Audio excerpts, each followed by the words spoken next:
Hi, Susan here. Okay, let's talk about it. What is a sloper? What is a block? What is a pattern block? Are they all the same? Let's find out. That's what's next.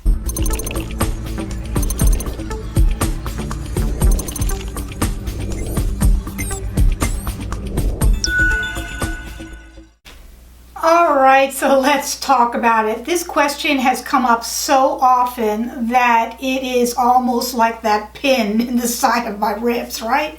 So I thought I should talk about it and clarify some things about it, okay? I think that the reason why people are struggling with this is not only because of the terminology, which is essential for fashion designers, so I want you to understand this terminology, but also because you have students versus the industry, and that's where the struggle comes into play.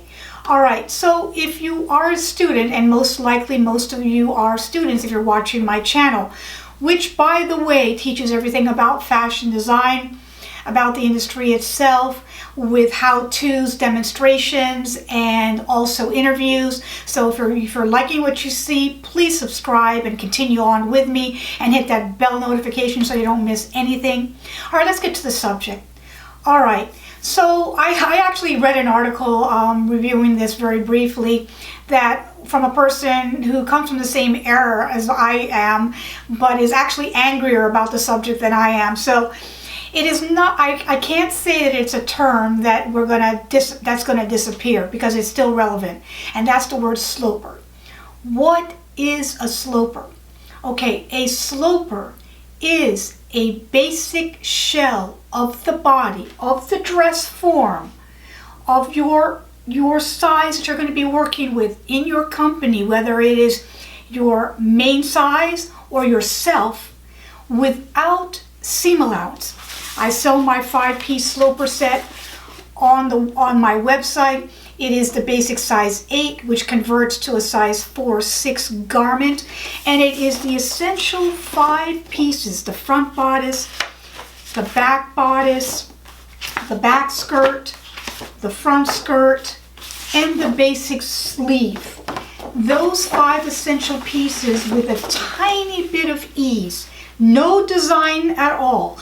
Nothing interesting about it, just the shell of a bodice and a basic skirt with a sleeve, without seam allowance, is defined as a sloper, guys.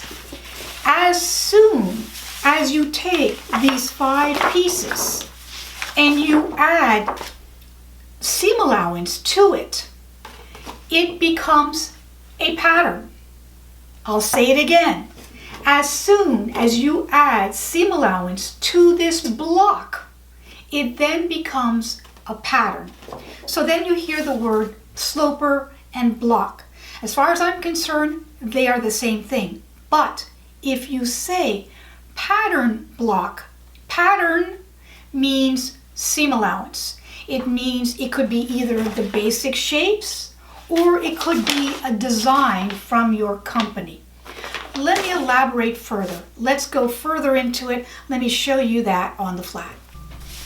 Okay, just to reiterate, this is your basic sloper 5-piece sloper set, which is the front bodice, the back bodice, front skirt, back skirt, and basic sleeve without seam allowance, right? This is what fashion design students and startup companies use to make initial designs and do some practicing on dart manipulation and all of that. Once you take these 5 pieces and you add seam allowance to it, it then becomes, this is the same thing, it's been traced over and seam allowance has been added to this. It becomes a pattern, either a sloper pattern or a block pattern. It is still just the basic elements of the body. There's no design elements in this. There's no different extra ease on this. This is just your basic body, as if you had your dress form or your mannequin in a flat form, if that makes sense. This is also considered a sloper. This is the torso sloper that I also sell on my website, which is using the front bodice and the skirt and combining it to make what would be called a torso sloper, which is used for dresses and blouses and jackets and things like that. And I also have my special sleeve that you can purchase this set on my website. Okay, let's talk about what a pattern block is. Designers have patterns. They either are in oak tag like this, or they're in pattern making paper. This is the way I'm storing my designs these days. And I also have certain designs after a company has become established and you have some patterns or designs that are, are a really good fit, they sold well, people love them. You tend to want to use those as blocks, so to speak, to make other designs because you know that that body, the essential body, is good, if that makes sense. Just to give you an idea, this is one of my knit dresses that's super popular. It was one of my best shapes in dresses for knit, and this was one of my best shape in woven. So I would tend to use this on occasion. I'm going to open this pattern up a little bit here, and I'm going to take one of these pieces out, and this is just one of the pattern pieces. This is actually the front part of this dress, right? And this has seam allowance. So you can still make new designs with a pattern that has seam allowance. In fact, that's how you're going to see it in the industry. Very rarely you're going to see just a sloper without seam allowance. So what happens is sometimes something that is a really good pattern, such as this, where I'm going to probably use it a lot to make different designs, I will then trace it over in this oak tag hard cardboard pattern paper.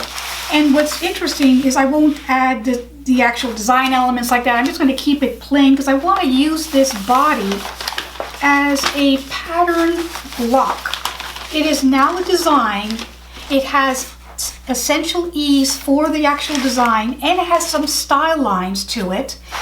It does have seam allowance, and it's something that I can then put on pattern making paper like I have here, just brown paper.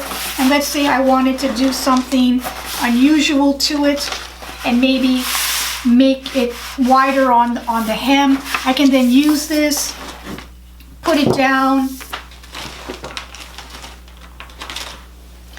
trace around it, and make some changes. I can even do some flare to it by just moving it like that. And then I have just changed the design and made it even more of a flared dress. And just simple changes like that, or more complicated changes. But once you get a pattern that you really like, or a company really likes, and you have all the pieces here in a particular size, hopefully your sample size, this one has been done in extra small, small, medium, and large, so I would probably either use the small or extra small depending upon what I want to use for my base pattern, and go ahead and make new designs with this pattern, and then have what's called design blocks or pattern blocks. I hope that makes sense. This is just a quick study, and this terminology is really important, guys. I want you to understand the terminology. As a fashion design student, you're going to have to know the word sloper, you're going to have to know the word block, but in the industry, they really don't use it much because that is just tools of how to learn to be a fashion designer, as well as making very basic patterns. And when you're starting to work in an industry, you're going to have already established patterns, and they will be beyond just the basic sloper, if that makes sense. Okay, I hope you like this video. Give it a thumbs up. Please share it with your friends, all the people who are struggling with this terminology, and I'll see you next time. Thank you. Bye-bye.